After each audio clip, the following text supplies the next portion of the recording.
Okay, there we go. So first of all, good evening to both of you. I hope you're doing great. As I was saying, Tani and Tam will be joining a little bit later. They already talked to me. They have something. So they'll be joining later. So because they said they could never ever miss Favi's presentation. They were like, no way, teacher. We have to be present for that. So they're gonna be joining later today. So it's gonna be the three of us. It's gonna be like a boys' night at the beginning. So we're gonna start. We have a lot of things to do aside from Fabri's speaking session, but we're gonna start today with a video that I found, and I think it's just very interesting.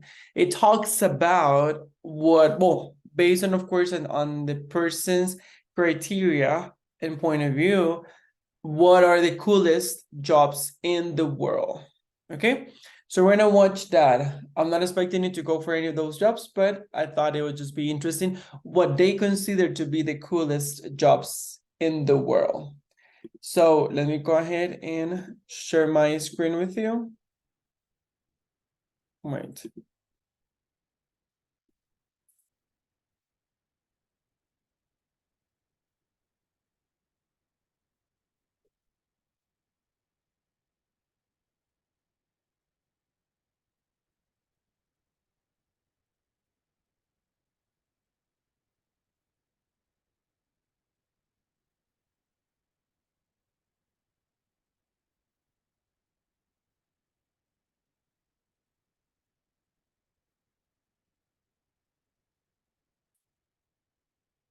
Oh wait, I'm gonna stop recording for the video.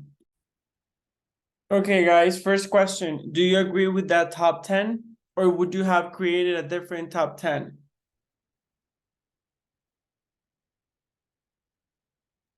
Well, I would also try to add, for example, a zoologist. I don't know if it's kind of interesting to care about animals in a zoo. It's interesting for me. I don't know. No, I mean, yes, it's your opinion. So if it's interesting for you, then go for it. Ali, how about you? Would you have added something? Would you have removed something? What would I you actually like it. The only thing I think I would have changed because of my preference would be second one with the first one, like in the order. But I I actually like thought it. Yeah, so. I think it's pretty fun. It's very interesting. I think that I would have add there is, I don't know what's the name of it, but it's like a driver for sports cars. So as silly as it sounds, there is a job where you get paid to drive around very expensive cars like Porsche, Lamborghini, Ferrari, all of those. So that to me would be like, that would be the coolest job. I really like driving and I love sports cars. So having both of them like combined, I mean, like wow. So yeah, that's the one that I would have added. Okay, now we're going to move into the following part. Just to see your point of view in regards to many things, I'm gonna ask you to create what you consider your perfect job. Okay, it can be something that already exists or something that maybe doesn't exist. So you're gonna be creating it. For example, well, I know Ali Pro is gonna choose something with music, but like, okay, what if it's not a singer? What if it's something different? It's still with music, but different. Like if you could materialize any type of job, what would it be? So first of all, I would want a description of it. Like what would it be? Like a kind of a title for it, and also which would be the schedule that you would have, payment, location, duties, and would you require a team? If so, whom would you like to work with? Whom in the whole world? If you could work with any person, whom would you work with? Let me write here in the chat of the meeting the things so you can actually have them there. Schedule.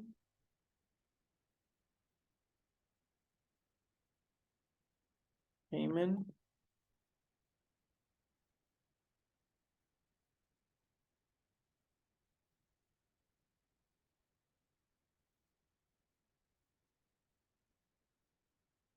Okay, there you go. It could be any schedule, any location, any amount of payment.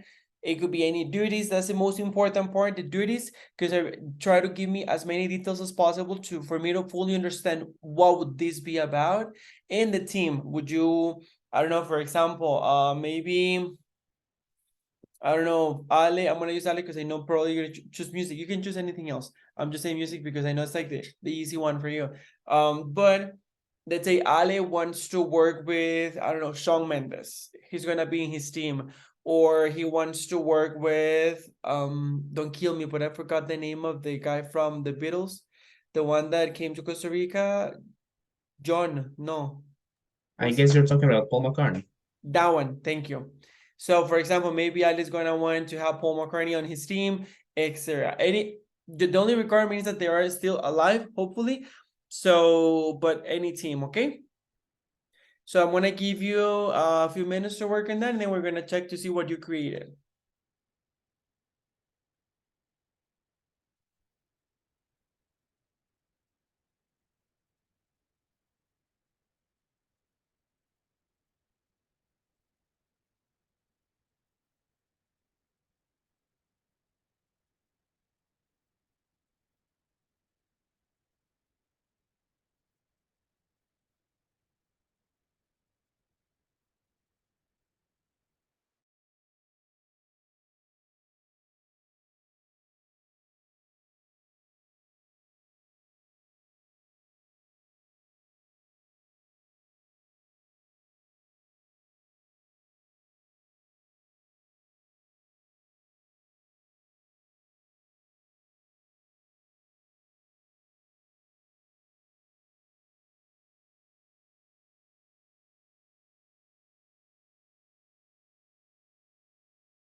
Okay, guys, did you finish?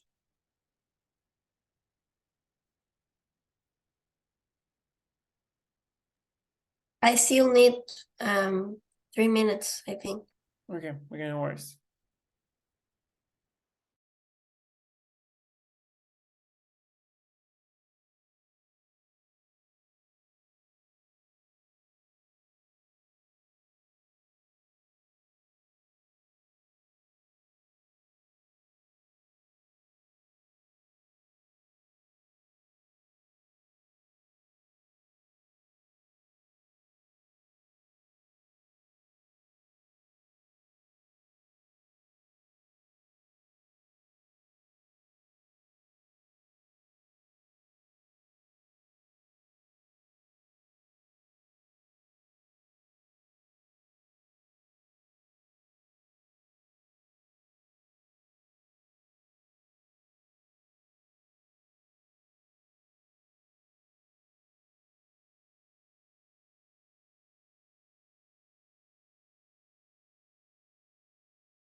No, I finished, teacher. Perfect, thank you. Ale, how about you? I already finished too. Awesome. Okay, so who wants to start? Well, I can, teacher. Go for it, please. Well, it's like my dream job would be like what kind of these physiotherapist people who well, I would like to work like 5 or some days 6 days a week Six helping. days per week.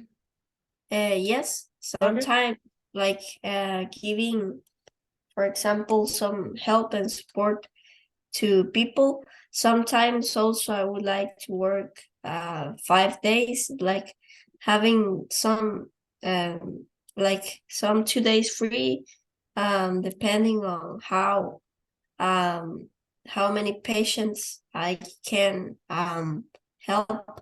I would open from 7 to 5 p.m. every day.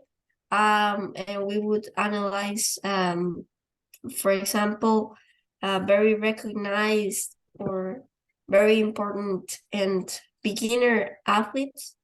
We would solve some injuries they have. Also, well, in my team, I would have like 3 other workmates that would help with treating the injuries of the athletes, each one specializing in a specific area. But I would like to be like kind of that person that would understand everything and would help the most of the time all these people. We would also have like in a clinic um some people that would also give them mental support to make them be trained or be helped physically and mentally. Um, I would like to work, for example, with someone that I would meet, and I can become, for example, the best friend of that person. But I don't have like a specific or very recognized person I would like to work with. Based on on the payment, I would like to receive from $1,100 to $1,050 and $500 per month. And the location of the clinic would be in Fortuna with a view to the Arnold volcano. And this would be my kind of dream job. Okay, that's very interesting. Well, not that I like, but I find very interesting that you could have chosen any location in the world. Like you could have gone to Spain, Iceland, Asia, like Japan or any other place, and you still chose Costa Rica. That's very sweet. Ale, how about you? Well, actually, I was thinking because you said that I was going to choose something related to music, and you were right. But I was thinking something that is not typical, because being in a band is something very like common. So I also think that I really love cinema. So I found out that I think my ideal job would be being a movie music composer. Oh. And well, to start with, I think the schedule is something that is very open to changes. But generally, it could be, for example, from Monday to Saturday. But when I say open, is that it's not necessary to work every day, but you have to be consistent, right? To have a good work pace to, be able to deliver the entire soundtrack. Also, with the payment, well, I think it depends on like each different movie, but it could be like I don't know how much they earn, to be honest. So I said something not random, but trying to guess it. For example, $35,000 at the beginning, and then when the movie comes out, you could start receiving like royalties or something like that. Now, the location, of course, at a recording studio. If I would be able to choose one, I'd say that the Abbey Road Studio is located on London because I really liked it. And of course, if it's not that, the student needs to be completely prepared to work with the team and the things that I'm going to be mentioning.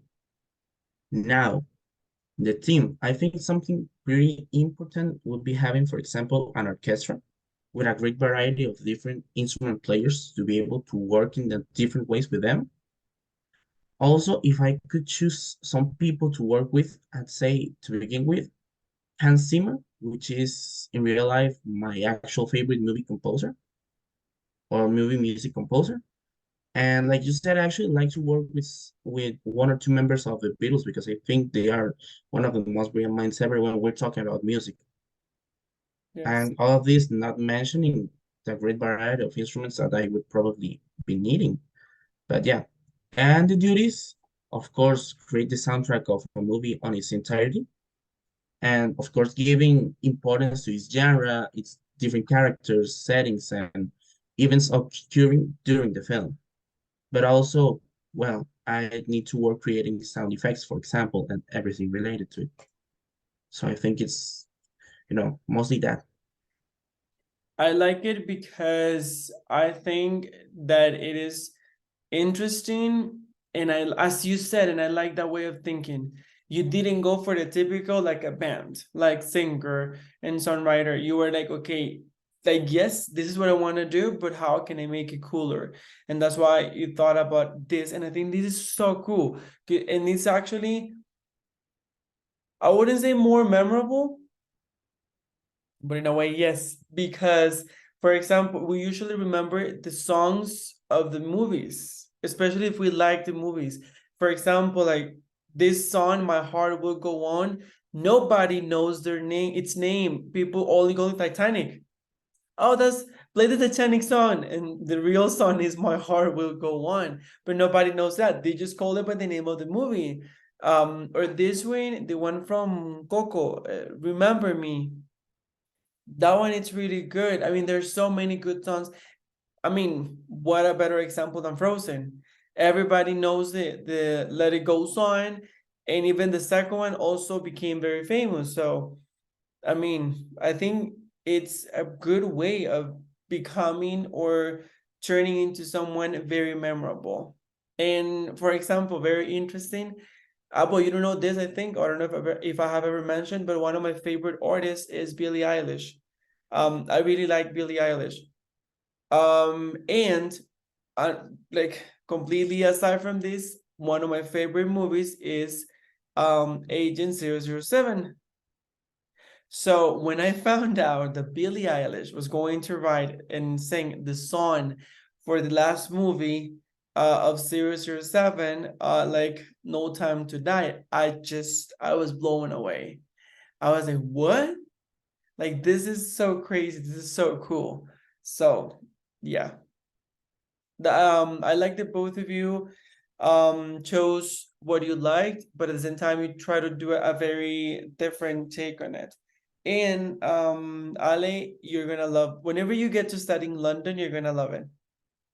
I mean, I know you will. It's just I feel like it was made for you, like you have to, simply you have to. Um when you go there, go to the Tate Museum, you're gonna love it. Trust me. I've been there and it's beautiful. Okay, guys, now what we're gonna be doing is the following. I wanted to have like a small discussion between the three of us, but it was supposed to be the fifth of us, but let's do the three of us in the meantime. It's just very general point of view, but I want to know your point of view because you are very young and you are still in the educational system. As you know, I really like to push your criticality because I think we as people we should move towards a more critical thinking approach. Sometimes people are not like criticizing, but it's not criticizing in a bad way. It's trying to see it from a different angle. So I'm going to give you a few statements and I want to hear what you think of it. So the first one, schools cannot prepare people for work because the world is changing too quickly. Do you agree, disagree, or what do you think? Let me read it again just in case. Schools cannot prepare people for work because the world is changing too quickly. Well, I'd say that I slightly agree and disagree at the same time because of the reason I think that the main objective of schools in general, high schools and university colleges, is to form a person to be able to work in what they want to, or to be able to discover their talents and to go out to the streets and to be someone useful for society. But I also think there are some things that you can only learn when you are there, that it's very difficult to be taught. So I think you cannot be 100% prepared to work in a school, and there are some things that you need to learn while working.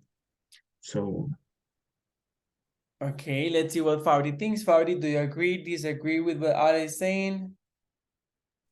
Well, I think kind of the same way because sometimes it's not about the system we're taught because it also is important to take into account all the experiences we have and how do we act to in response to them.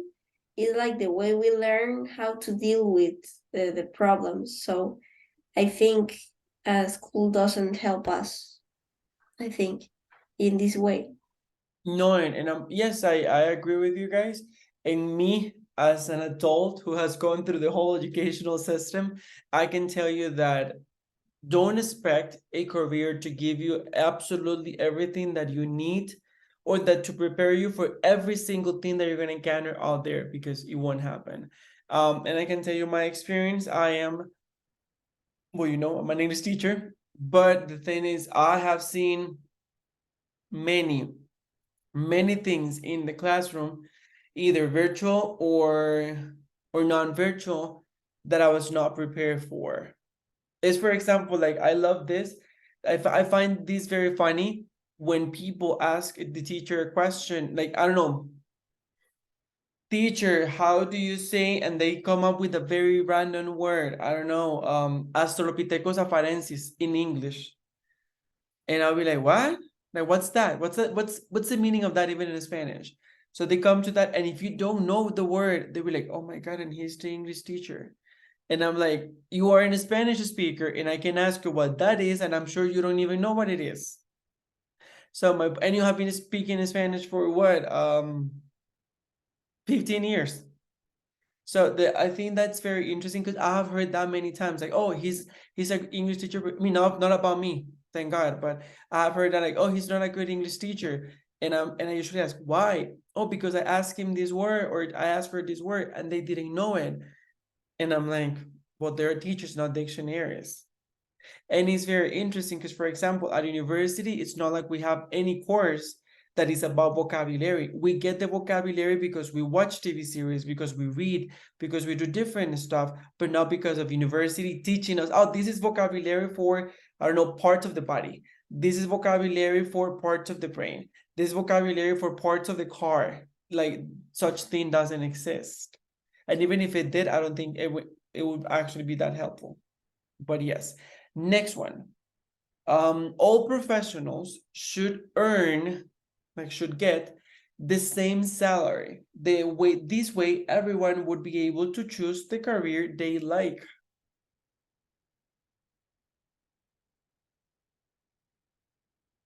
I feel like Ale is going to disagree. Like, Ale, do you disagree?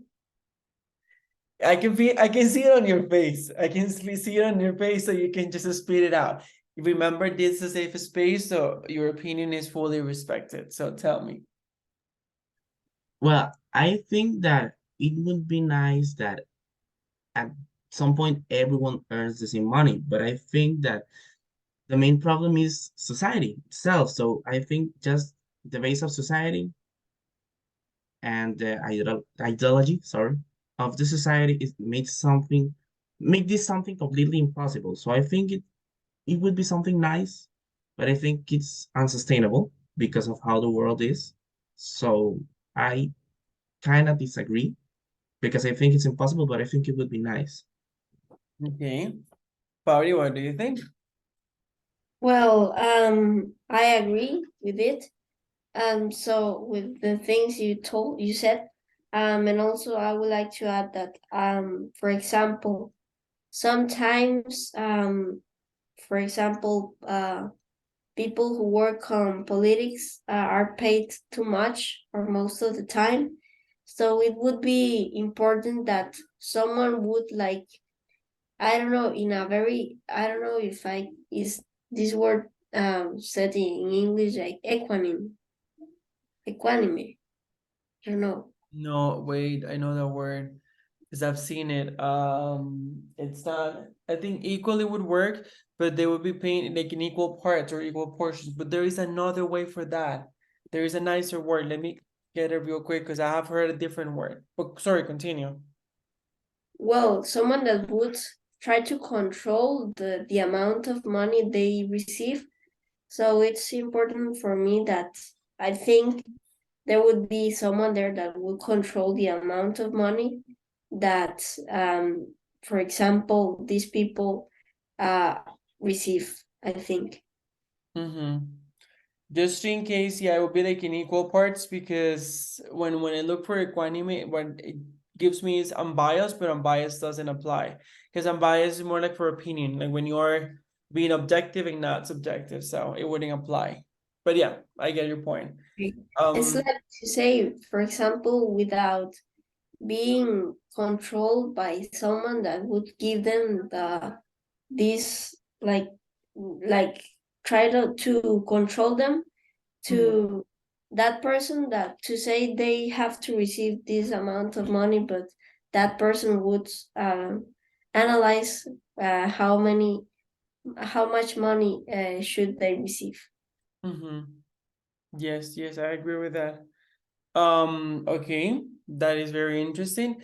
What I think now that I mean that I work and I know this, what I think is that the difficult part of this is that some jobs generate more money than others.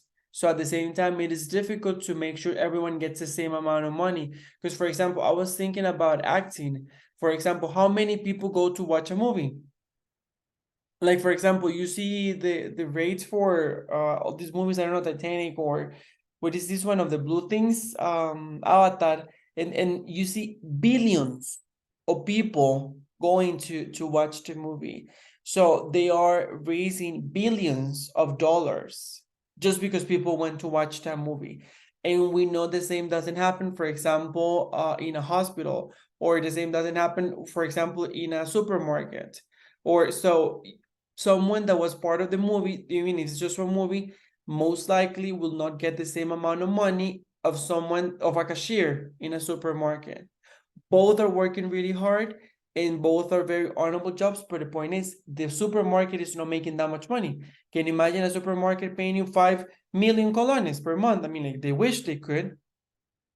So that's one point that I also think it would be important to consider. Next one. There are too many professions that are objectively evil and something should be done about it. Okay, like many professions there are, yes, that are objectively evil.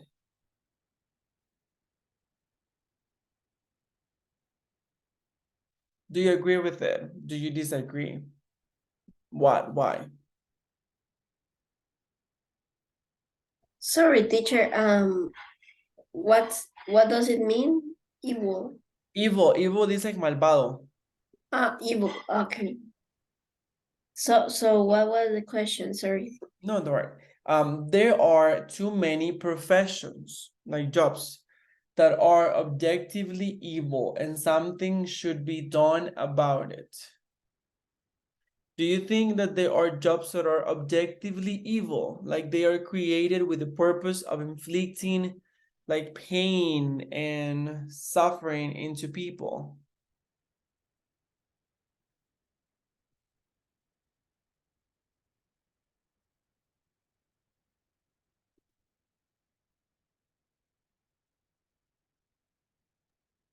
Well, I would say, for example, also the way people take decisions, for example, presidents or prime ministers, when to being or doing a totalitarian system, politic system in a country, they kind of make a lot of bad, bad things to their countries because they want to impose the ideas or what they want to make on the country. So sometimes they force or tend to, for example, avoid them to be sold with a bad image. That's why, for example, they the lead or yes, they make for example journalists incapable of showing people them different things. So it would be important that someone would be there to control it and try to make, for example, a democratic system or these kind of things. I see. Yeah. Ale, what do you think? Well, I mostly agree with Fabric because I think that under the law, it's complicated that a work's main purpose is evil. Yes, But I think most of these times when we talk about a work that is evil, like that, I think it's not because of the work, but because of the power and responsibilities that the work puts over a person. Like for instance, for example, a president, because he can do things well, but also he can not only make mistakes, but do things with, not in the best will or with bad purposes. So yeah, I think I agree in some way. I mean, I agree with you guys, and I think it's very interesting because I think no job, in my opinion, is done to be evil, but is the person the one that decides to either use his or her job for evil or for good. Because I mean, even teaching, you could, as a teacher, you could go ahead and be evil and treat bad students and do a lot of awful things, or you can just be kind and nice and try to teach as much as you can. As a doctor, you can literally kill people, you can inflict pain, you can do a lot of things, or you can try to save as many lives as possible. So I think like no job is created with the purpose of inflicting pain or being evil. I think it's more the person, the one that decides what to do with that job. Okay, we're missing two more. Okay, the next one. People used to respect serious professionals like a lawyer or a doctor. Now they idolize influencers and YouTubers. What do you think of it? And this is very interesting because you're young, so you could be part of this new trend. Do you agree, disagree?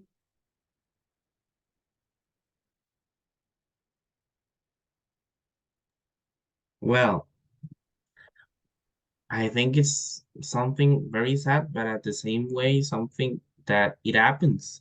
And I can proudly say that I'm not part of that people. But at the same time, well, I know that it happens and we should, I don't know the word idolize people that really,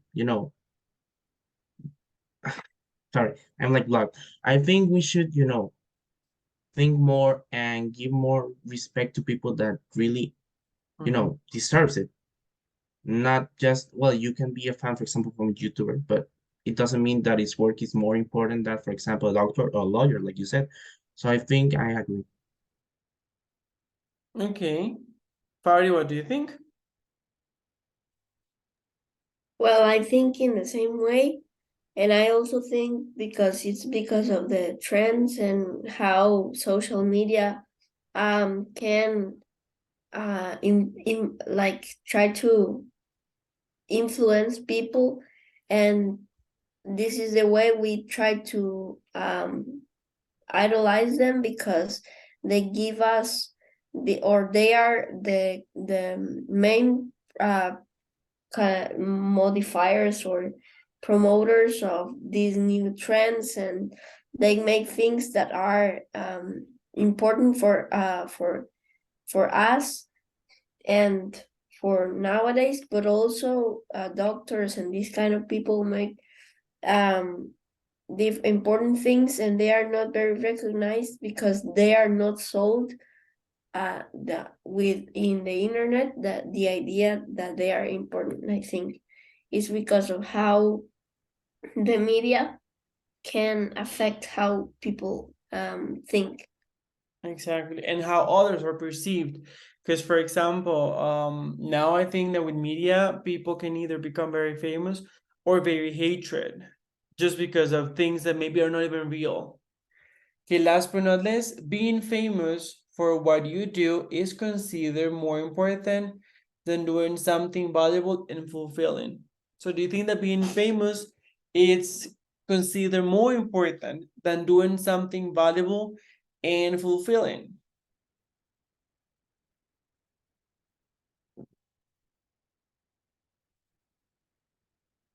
Well, I recently saw a video with interesting information that was saying that success, you can reach it not by trying to copy other people or to make them feel satisfied with the way you are, but trying to be your own and take your own decisions to achieve your goals.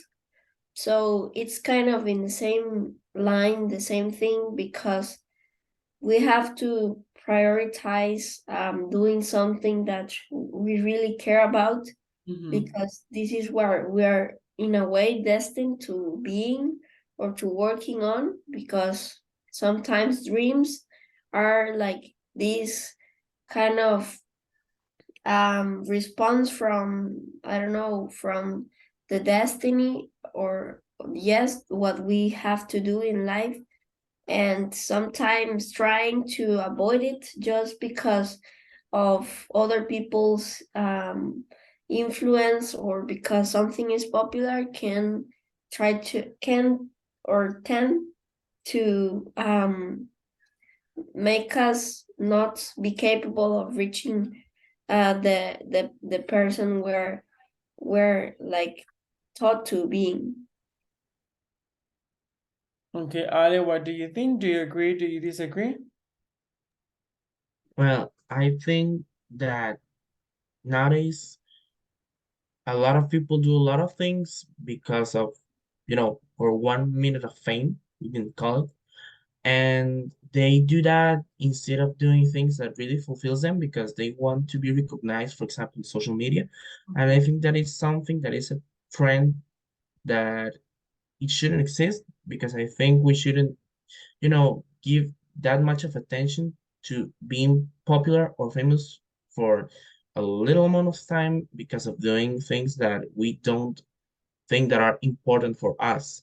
So I think that nowadays it is considered something very important, and I think that is something that is not completely right.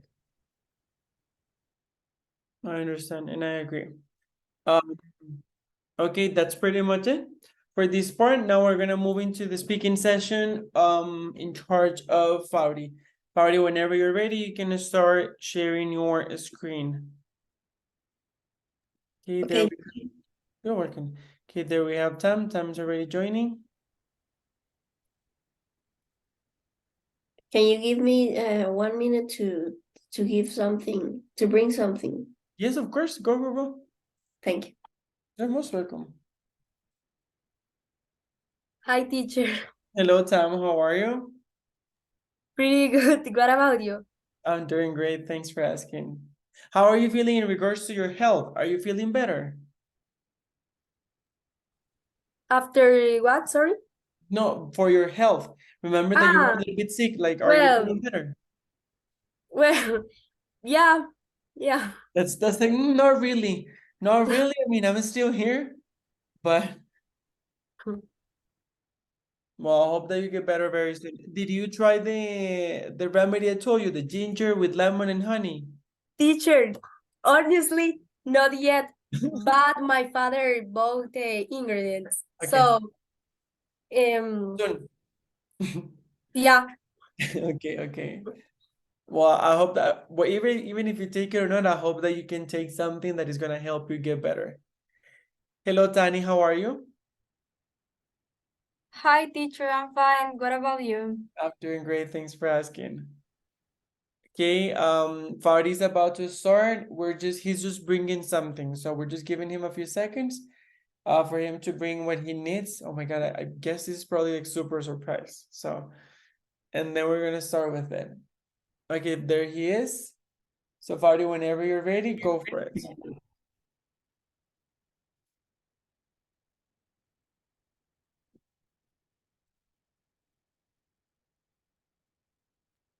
Well, now I am ready. Go Evening, for it. teacher and classmates. Today I would like to share to you a very interesting topic, and it is the one that you are seeing on the screen, how to understand people's feelings. First of all, well, I would say that it's my first Canva presentation like this, so I hope you can enjoy it. Well, it's important to remark on something at first, is that sometimes when we socialize with people and we want to understand what are they feeling, sometimes we assume something from that they are feeling that way, but sometimes they also tend to be not very open to what we tend to want from them. That's why sometimes we criticize them and we say that they are just not very open to our help, and we just give up and don't give us and others the opportunity to recognize how to understand people. That's why today I can give you some tips and also some kind of advice to help you improve your human communication and socialization with other people. For example, when you feel that someone is feeling disposed to helping you with a project you have to do, but then you realize they are just feeling sad and very undisposed to helping, and that's why you can have some ways of understanding why do they feel that way and also how you can deal with it. The first thing I would like to present is the 3 different types of people according to their personalities, to their behavior. And the first one are called lookers. They are 70% of the population worldwide. These kind of people tend to be those who always want to reach eye contact when talking with you.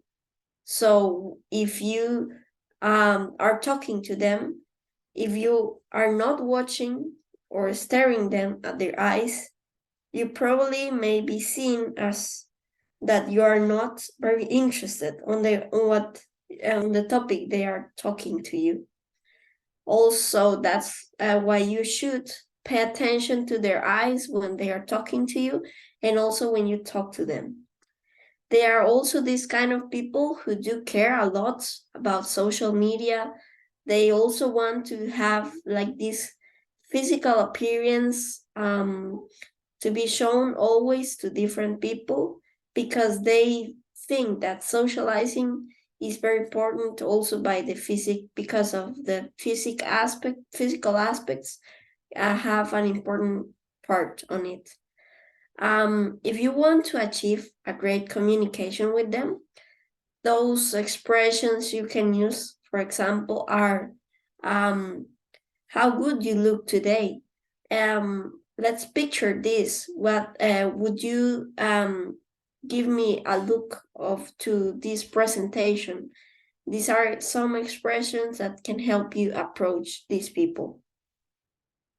The second group are called listeners, and they are 75% of the population worldwide.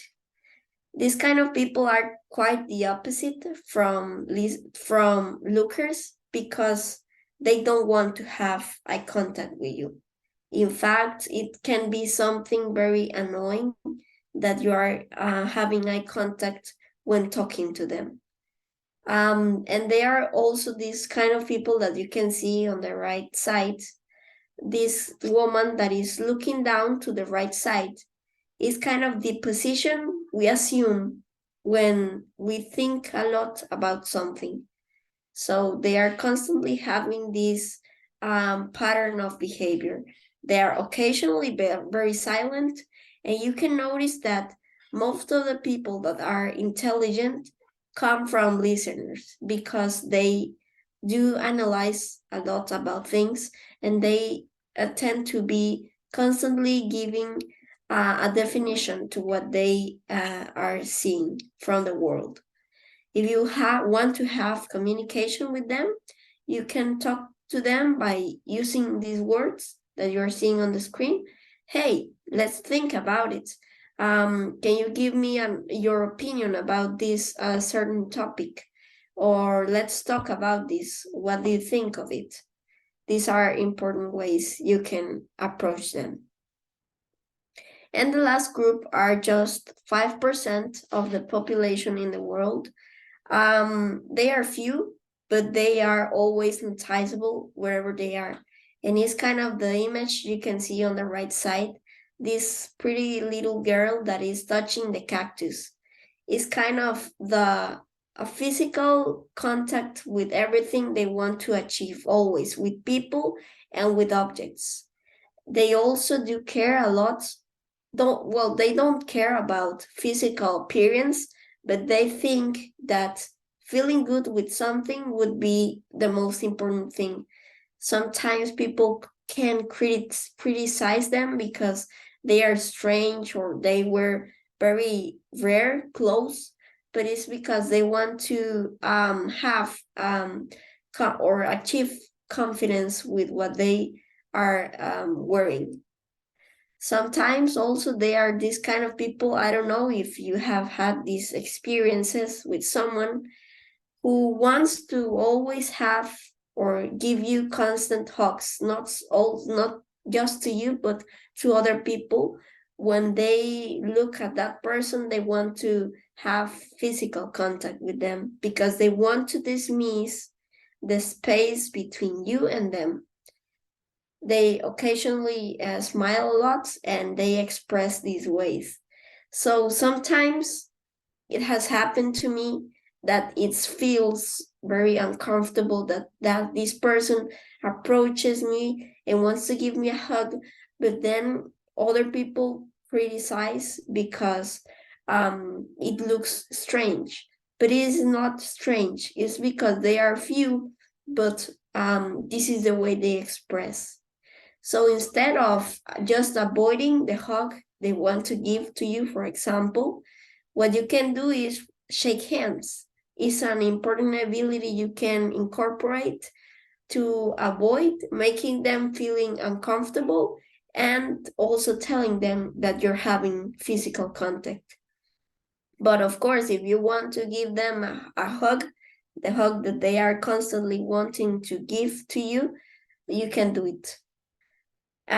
These were kind of the three main characteristics of people that people tend to behave that way.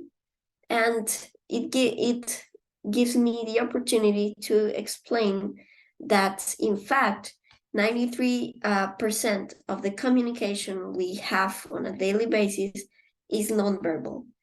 And we occasionally think that by talking to others, we can achieve this communication and we can understand how others feel.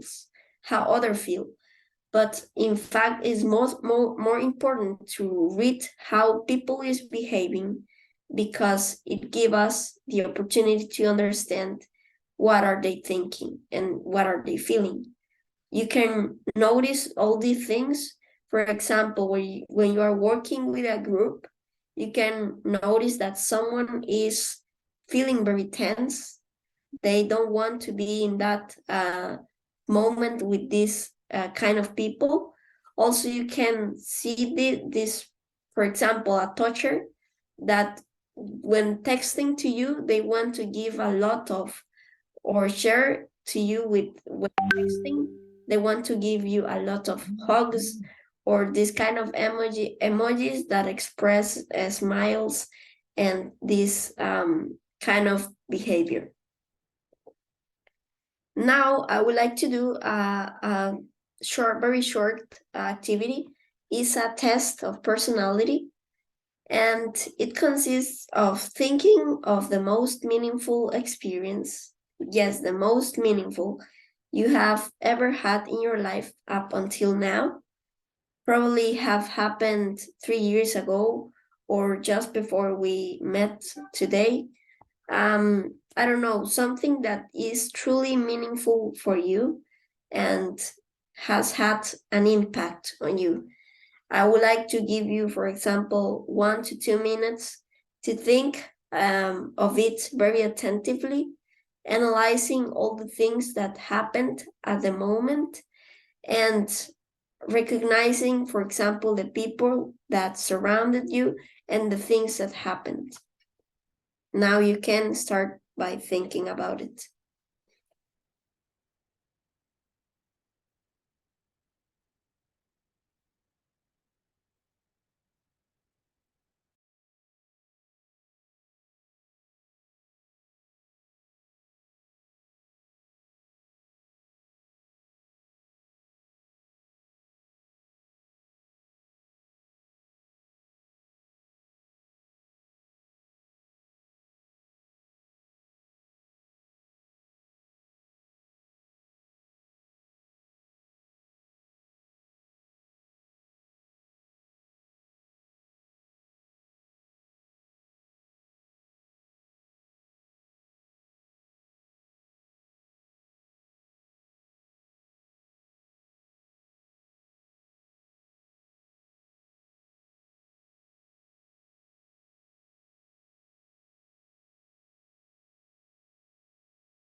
Well, I don't know if you have imagined it completely. I would like to know. Or is there someone who hasn't been able of thinking of it?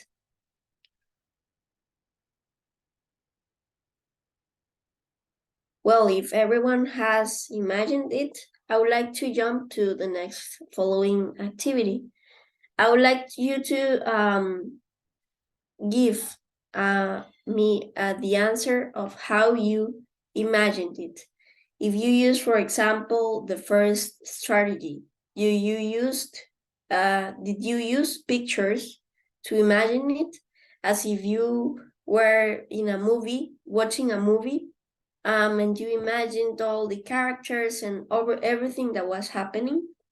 Then, if you didn't use this strategy, probably you have used, for example, or imagined that meaningful moment by imagining that you were talking to someone and you were constantly having a dialogue with someone else. If you didn't use this other method, then the third one could suit.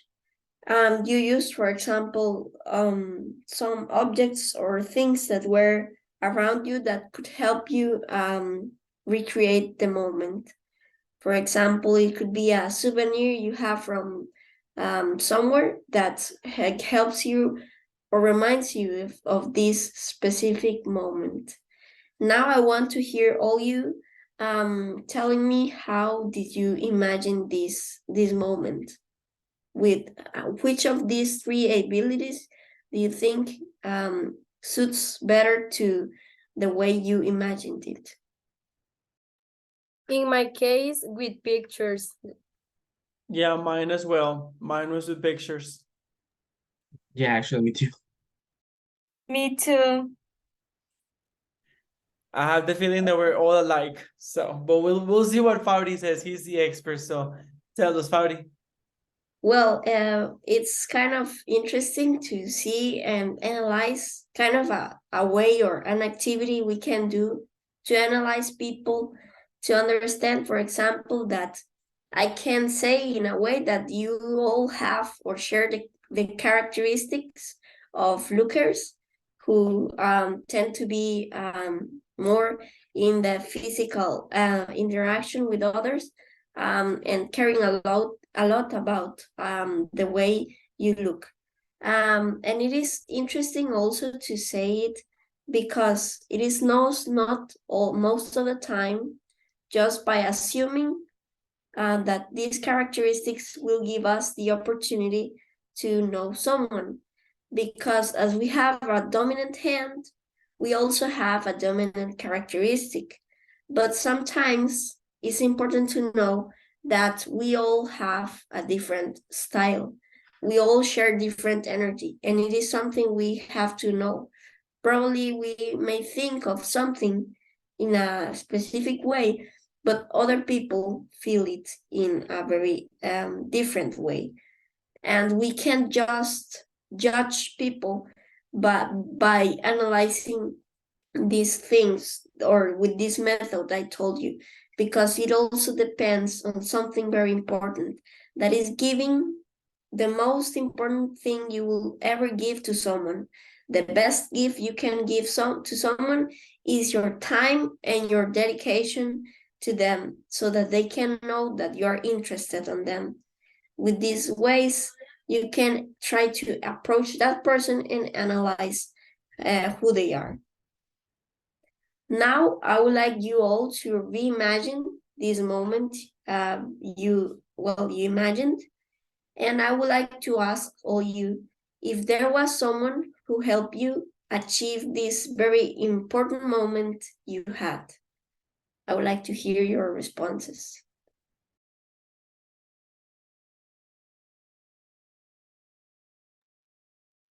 Well, I'm gonna start, even though I know everybody's probably dying to volunteer and we go first. But I'm gonna start. I would say yes. I would say no. There was definitely someone. In my case, I never thought of doing that until a friend told me, hey, instead of doing this, why don't you do this? You would require the same amount of money or very similar. It would be way better. You would have more fun. And I have never done it. So it sounds very mysterious. I'm talking about traveling. Because I was gonna travel to New York, but it was very, very expensive. So at the end, I ended up going to Europe alone. I was going completely alone, even though I had never like boarded a plane. It was my first time boarding a plane, and I just went alone. So I told my friend it'll be very interesting, because not very interesting, it'll be very scary. Because I told him I've never ever gotten like in a plane. And if I go to Europe, I'm gonna have to get like in 6 different planes because I'm gonna be moving from one country to the other. So, but I ended up doing it, and it's definitely the most meaningful experience I've ever had, especially because I did it alone. So, as a person, you grow a lot. Oh, I grew a lot, and I learned a lot of things. So, yes. Okay, it's a very interesting story, teacher. And now I would like to hear others. In my case, well, honestly, it was all the people who were with me, because that day I experienced a feeling, a sense of calm that I had never experienced before. So was so beautiful for me. Very interesting, and well, it's something very important that we can all get into that state of feeling a lot of peace in our lives. Well, my meaning experience was when I started this high school in 7th grade. And I chose that because I came from a school in Cartago. So I didn't know anyone, and I felt a little bit lost. And I just know Tanya, so Tanya made me feel more comfortable. Well, I'd say that in my case, well, my experience, or the one that I remember first, it was the time that I traveled to Mexico. So the persons that were with me were my mom and my grandmother. So yeah, basically they helped me to achieve that moment, of course. Okay, well, these were interesting responses. And I don't know if it's from the beginning to or the ending of the story you had, it's there was someone there for us and it is important. Well, sometimes we can achieve things by our own selves, but sometimes we also require from people. They're kind of this um thing that we require to survive in a great way. As we need food, we also to survive, we also need to be constantly socializing with others that can help us reach all the things we want to do. And I would like you all, if you had the opportunity, to give that person or thank that person because of how they made you feel, and also because they were there for you in that moment. They gave you the time and also their dedication and effort to help you. And it is important also to be healthy, to make our minds feel healthy, also to be constantly being grateful for what we have will boost our minds and also give us an extra when we feel bad. It would help us remember important things and have some people there that would help us. And the next question is, have you ever tried to focus on something, anything that you want to achieve it just by your own, and you think no one can understand you or help you? And also, I would like to ask if you did your plans fade when you were trying to do it?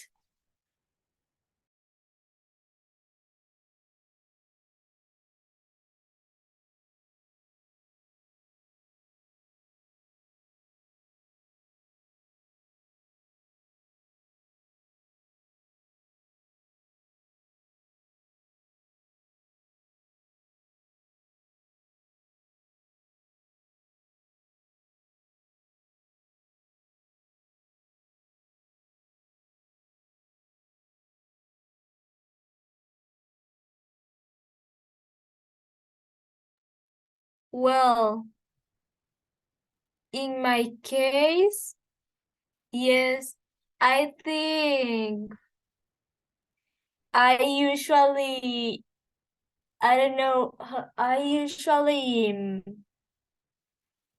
try to complete my goals for myself. I don't know if that's a question, but I usually try to complete my own goals for myself and for me.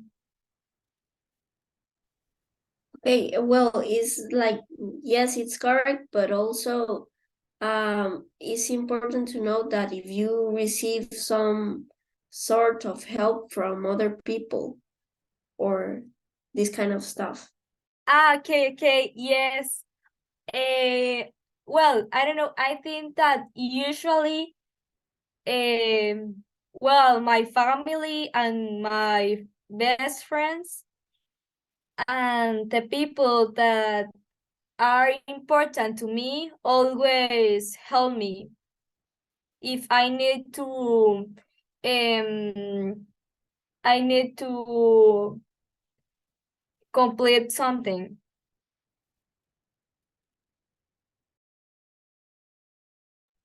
Anyone else? Well, basically me too. I prefer to do things by myself, but obviously um, if I get help, I don't have any problem.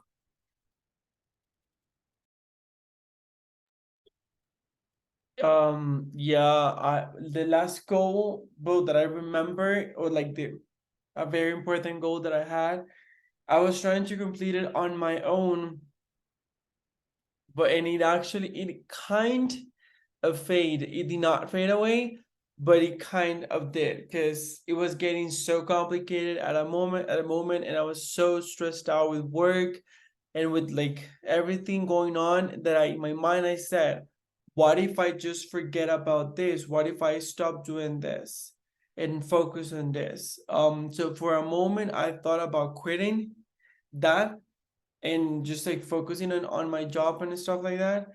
Thank God I didn't do it, but now I'm thankful I didn't. But I was very, very close. Actually, I had a meeting and I said, depending on what happens on these meetings, I might actually just forget about this. So I was very close to just let it fade away, but I didn't. So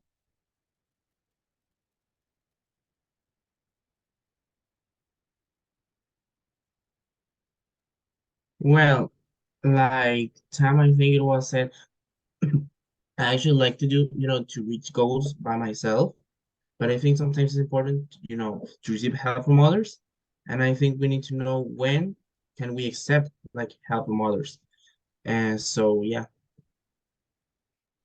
Well, that was exactly what I was going to say, or what I think is the same thing Ale said, that we also require up to a certain moment the help of others, because sometimes we can't just do things by our own selves because we're just not capable.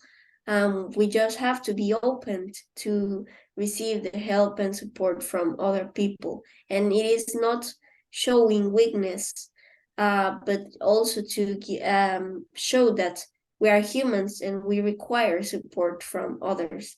And it is important to understand it, because if we don't understand it, we will fall into a trap and we wouldn't be able of evolving or getting better on what we want to achieve, if we just tend to be big-headed and don't want to get out of this bubble we create. So, well, all your responses were very great and interesting. And well, it gave us the, like, to reaffirm that we also require people that would support always us. And the next following thing that I would jump to, this thing that is related to it, is that we all have, not, it's not just because we wanted to know how someone is feeling, but it's also because we have a responsibility. And also it's, I need to survive, as I said.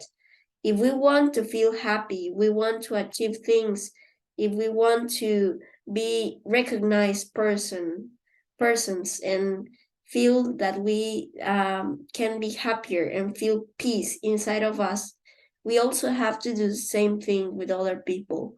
And this kind of the one of the key things to in life that we should know, that when we help others, when we give the correct support to others to make them feel happy and overcome a problem that we know they need our help, they will understand, they are interested, that when we are interested on them, and they will do the same thing.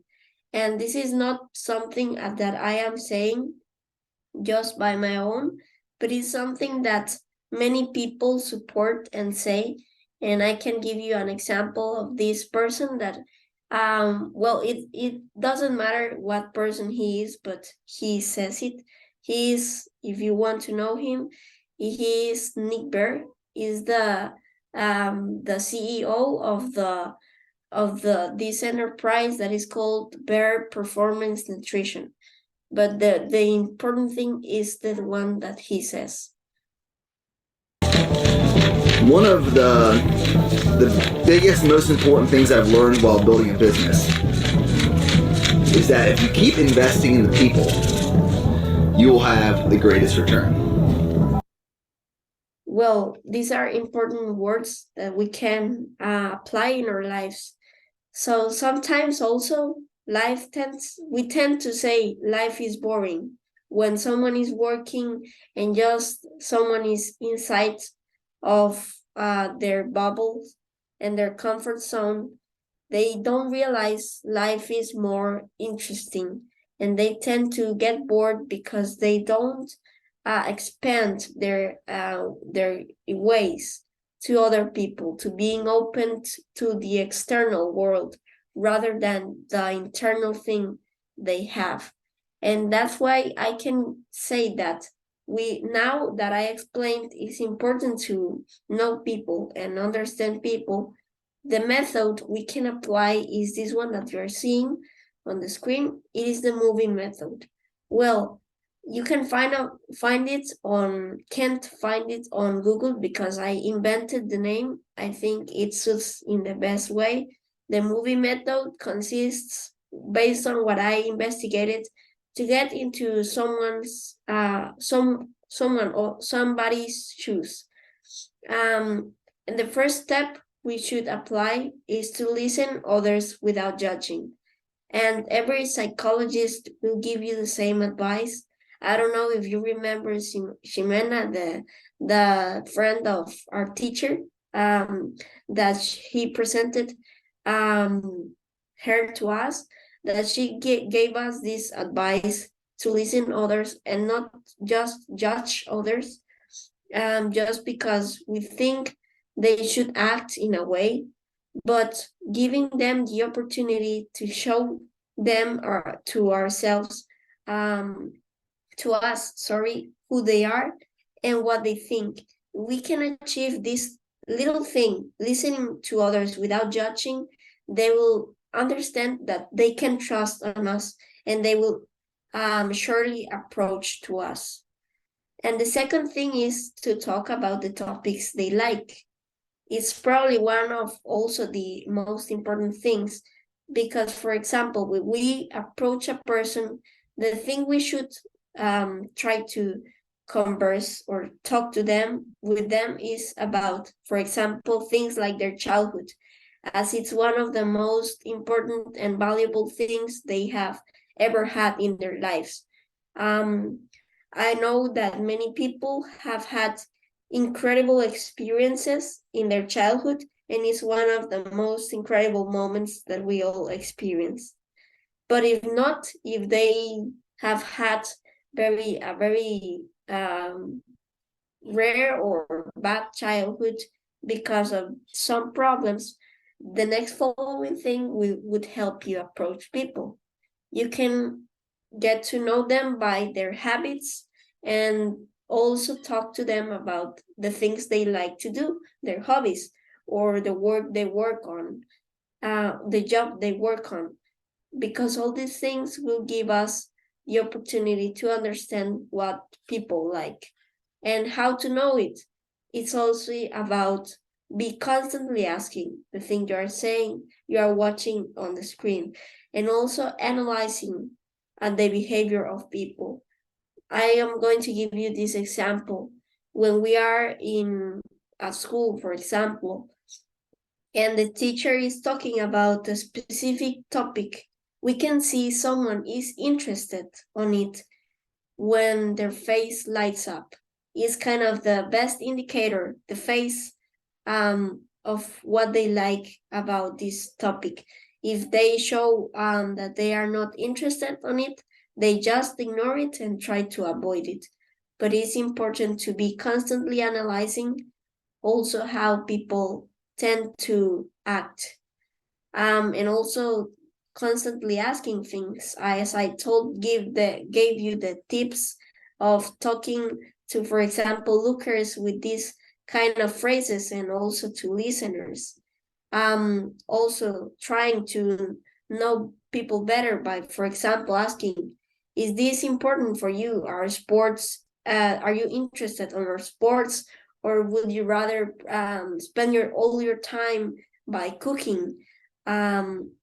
These kind of things are important to know people, and that's the way we can spend time with them. Also, it is important to talk or ask people about their feeding habits. And it may seem as something very that is not very worth it, but in fact, every 35 days, our body makes new cells from the food we digest. So, for example, if you see that someone is eating very unhealthily and they are not caring about their health, probably maybe because they are hiding a problem with the food they eat and they don't express it. Because, for example, someone who likes a lot junk food, people tend to like junk food, but they also know that they have to care about their health. So up to a certain point, they care about it and they try not to eat that unhealthily.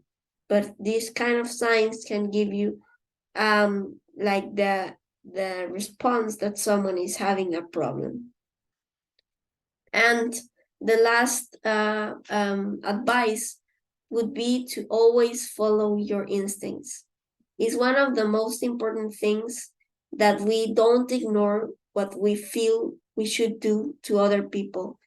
For example, if I said, God, someone needs help, that person needs help because she's feeling bad, she's crying a lot.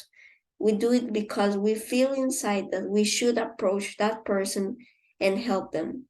So we should trust in our instincts, and probably sometimes we may be rare because we're approaching someone that is needing help, for example, that has been a victim of bullying, but we know we should help them. Then we will feel that we are proud because we followed our instincts and we helped them and we had saved that person from, for example, falling into suicide or getting into drugs. It's important to follow our instincts because they will always give us the way we should approach people. With that being said, I would like to ask also to you some questions. The first one is, have you ever tried to help others understand they are truly worth it? And which were the cases? If you want to give this example of experiences.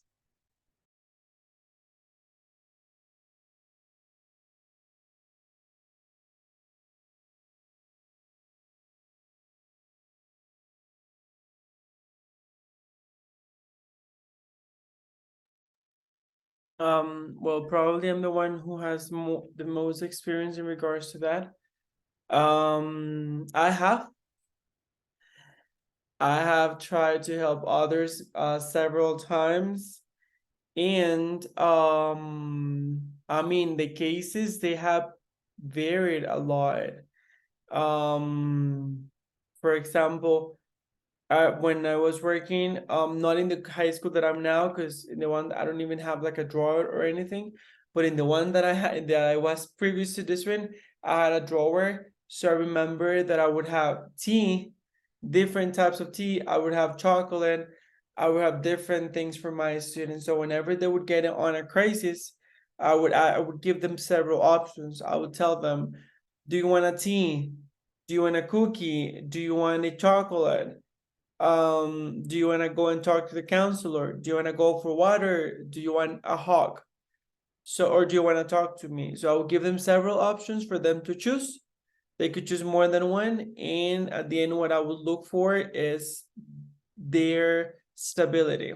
So if they were crying in the middle of the class, I'll be like, if you want to go out, like drink water, breathe. If you want to talk, if you want me for anything, I'm here. So, and I honestly can tell you a lot of experiences from a student maybe thinking about suicide to a student going or talking about depression to I have many, like I really have many. So, but yes, and how, why did you help them? I guess that's the next question. Because they're my students and I care about my students.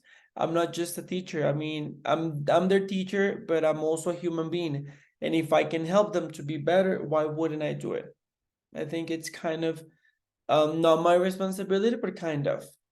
And how did you feel after it? I felt good because I felt like I was really helping them in a way. Even if I was just listening to them, or giving them a hug, I knew that I was helping them, and in a way I felt good because I feel like whenever you do good, you are helping the world become a better place. So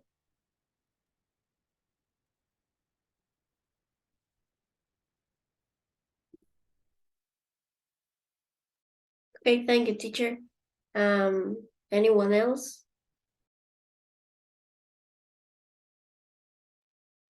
Well, I don't know. Well, I have other experiences, but I don't know. I don't know if it counts. It's about the sports and that kind of things. Well, I think it happens a lot in sports. I don't know. When people think they are not good enough or comparing themselves to others. In my case, I think I know how it feels. Um, thing, well, I was a friend and they practice athletics, and well, I help him because he's a important person for me, and also because, as I said before, I think I know how it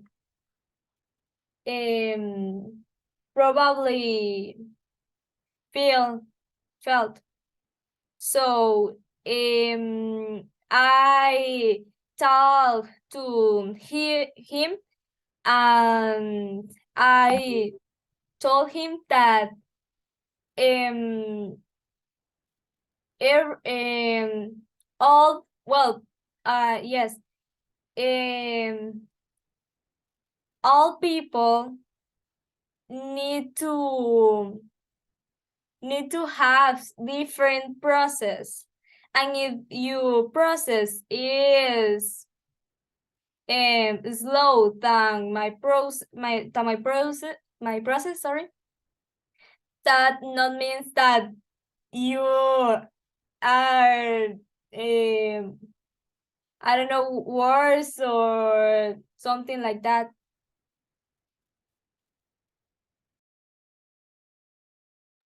Okay, thanks for sharing your experiences. Well, these were interesting. Anyone else who wants to talk? Well, I have a few experiences, trying to help some friends. Most of the times, well, not maybe exactly like that example, but people that want to, express their feelings. And I think that the only person that they can find most of the times is me, because I really like to listen to people and to help them. And well, if you ask me how did I felt after it, well, most of the times good, because I think I actually help them in some way, because sometimes they just want to be here. So yeah.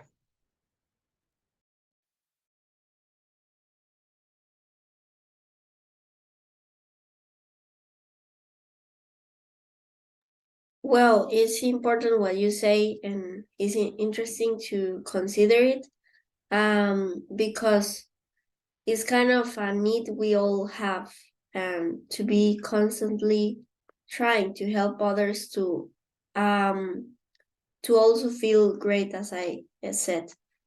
And it's interesting that you are encouraged to help other people. It's a very valuable thing you have, and an ability that we all are capable of working on. I don't know if Tam, you want to say something?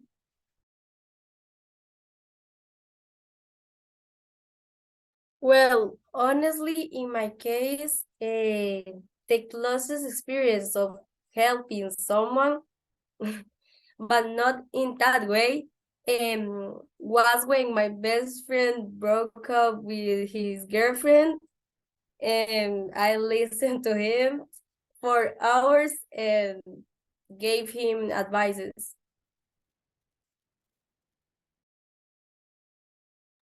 Okay, well, I think I don't know if you practice the well, you probably have used this ability of listening to her, like without judging.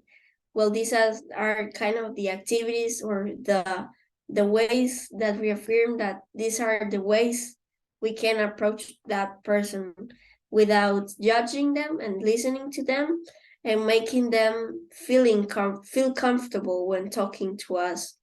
You will receive more confidence, and some people will trust more in you when you give them the opportunity to be heard, and it is something important. And for example, as the teacher said and Tani said and Ale and Tam said, you all said, we follow these instincts that we should help them because it's something like a responsibility that we have, not an obligation, but something that our minds encourage us to doing, and it is important to take into account. And when talking about how we feel after helping others, well, I would say that most of the time in my case, I feel that I can be a better person, yes, and I can help improve other people's lives. So I am very interested on listening to others. And I think that life tends to be more interesting after it, because when we give others the space to feel happy, we can support each other, and we can make our problems disappear. For example, if you feel stressed, if you feel anxiety, or that you are falling into depression, people can help you overcome all the things, and you will see like life will become more interesting and also more bearable. And I think I would like also to know that if it was interesting to you, and which things you learned today from what I exposed to you.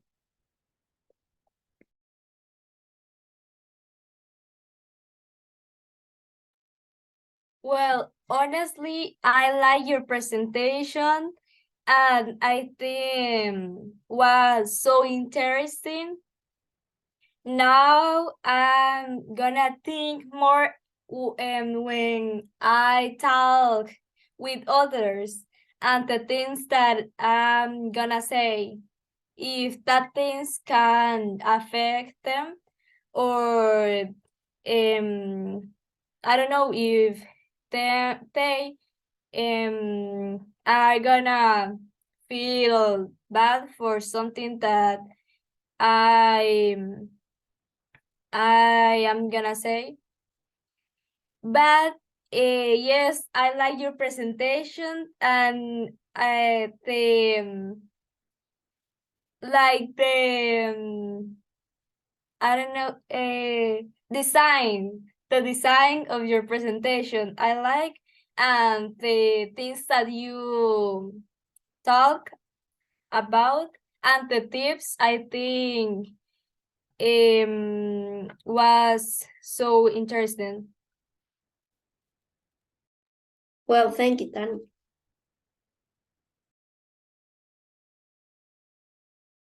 Yeah, Fabric, congratulations. I really like to. Yeah, I actually like it too. I think it was very interesting, and I think this is a topic from which you can learn a lot of things. And really, I found it, well, I think that I actually learned a lot with it. So thanks for your presentation, Paul. Yeah, I think the topic that you covered was very interesting. Yep. Well, thanks to all you, and well, with that, all this I exposed, I think that's all from me, and hope you can you could learn something new from what I exposed. So that was all from me. Thank you. Thank you. Just in case, super quick, remember that expose is mostly when you are revealing something. For example, if you say I exposed Tam, is that you're telling everything about Tam so we can get to know Tam. In these type of cases, we say present. That's the only thing. Okay, guys, it's already 8:15. Oh my god, it's super late. So I'm gonna let you go. I'm only gonna stay with Tam, which is the one that is presenting next week, which is the last of our speaking sessions. So I'm gonna let all of you go. Hope you have an amazing rest of your weekend. Take good care, sleep, rest, and don't forget the podcast, because the podcast is for Tuesday. Okay, so don't forget that. And yeah, that's pretty much it. I'm only gonna stay here with Tam a few minutes to see what she has prepared for her speaking presentation. Aside from that, you are free to go. Thank you, teacher. Good night. Night. Teacher, good night. Bye, Vardy. Bye, Ale. Okay, Tam, tell me, what have you prepared? What are you gonna do? How do you feel? Okay, teacher, I'm gonna share my presentation. Go.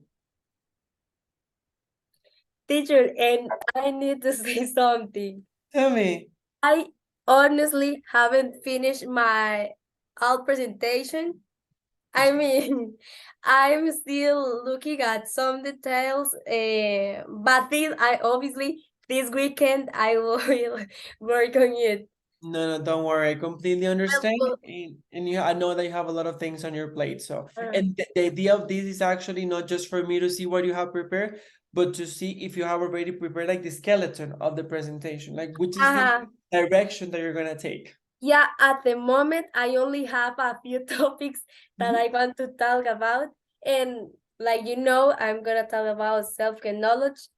Knowledge, Uh, remember? knowledge, yeah. Yes. First, I'm gonna talk about what is self-knowledge. As you can see, I need to put the information, but basically, I already have it.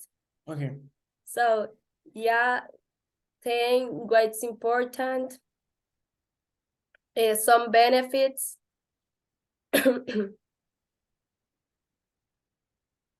Phases of self-knowledge because Faces. phases. Mhm. Well, I know that they have some phases Mhm. and that could be interesting, so I put them as self-perception, self-observation, autobiographical memory, self-esteem, Mhm. and self-acceptance.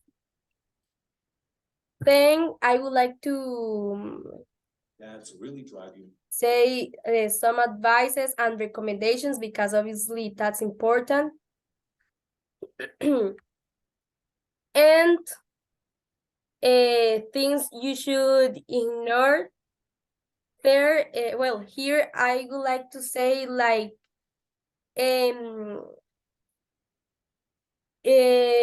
you should ignore like when someone tries to describe you or tell you what you're good at Mhm. when really only you know. Mhm. So in that way I could say something. Mhm. And for the moment I just have that. Okay. And I don't know, what do you think? I would like to ask you, what you like to know? Well, will you like to know something specific about the item, or to see if I should add it? Obviously, obviously, I know that I have to talk a lot, so I have to No, actually, that's what I was gonna tell you. I like the topic and where you're going. I think the direction is beautiful. But what I was gonna ask is that because, for example, today's presentation, I really liked what Fabri did because it was very informative. But he slightly moved away from the idea of the speaking session. The main idea of the speaking session is to make the others talk. So in Okay. this one, I would say, like, I think the amount of information that you have, it's good. Now, my interest is how are you gonna make it, or what are you gonna do to try to make everybody talk more? My recommendation is, I think the topic that you're choosing, it's really beautiful. Yeah, I And it's, like it. and it's very useful, and there's so many things. There are videos, there are Mhm. songs, there are movies, there are so many things up there, books. There are many, Yeah. many things. So I would really, especially because you're the last one, so you can actually like close, like very amazingly. Yeah. So I would challenge you, I would give you a challenge, and it would be to incorporate different resources and different ways to make people talk. Yeah, do some question and activities. Exactly, exactly. You can do questions, but what about all besides questions? What can you do? For example, or what if you're gonna ask questions based on what? You could have a song, for example, and you can ask them, okay, let's complete this song, for example, let's listen to this song and let's pay attention to the lyrics and stuff like that.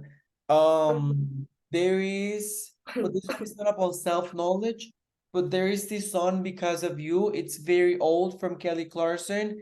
It's very sad. So for example, that could be like, I'm not saying that song, but like you could bring a song and see what it generates on the people. So actually, I mean, again, I would say, I know you're very creative, so I'm actually very intrigued on how can you make this very creative. Because for example, what if you don't tell them right away, oh, it's about self-knowledge? What if you start with a video or a song or something, and then you start asking them like random questions, and then you can tell them, what do you think is the topic? And see if anyone guesses what the topic is and stuff like that. Because I Yeah, mean, something interactive. exactly, Okay. you said the perfect word, interactive. That's what I'm looking for. Because again, that's why it's called a speaking session, because the idea, I don't want to have you here like 40 minutes talking non-stop. I'd rather have you speaking around 15 to 20 minutes, but like intervals. So you have like, you speak a little bit, then you have an activity or a song or something, and make them talk. You can make them interact. You can even Okay. make them create something, for example, and stuff like that. Maybe I would actually ask you a question here. Is there anything that I can help you with?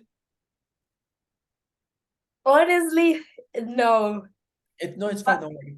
no, but I'm gonna try to Okay. search about it. Okay. If you need any help, if you want me to look at the presentation again or anything, you can count on me. You can tell me, you can send me a text message or anything. I can check the presentation real quick. We have plenty of time, thank God. You have the whole weekend, you have even next week, because it is until next Thursday, so you have plenty of time, I would say. Yes, what I would say is just create something where you would have fun, something Okay. that you would say, because I know you're very creative, something where you would say this is creative, and everybody's gonna talk and I'm gonna have fun. That's what I'm looking for. Well, okay. Yeah, I understand your point. But yeah, I think and I think that you have an advantage, which is the topic. The topic gives a space for a lot of talking, a lot of discussion, a lot of thinking, a lot of things. So I think it's a really nice topic. Okay, teacher. Okay, Tam, do you have any questions for me? Any more questions? No, actually, no. Okay, no worries. Well, in that case, I'm gonna let you go. Have an amazing weekend. Take care, and remember, if you have any questions, you can let me know. Okay. Perfect, teacher. Thank you. Bye bye. Take care.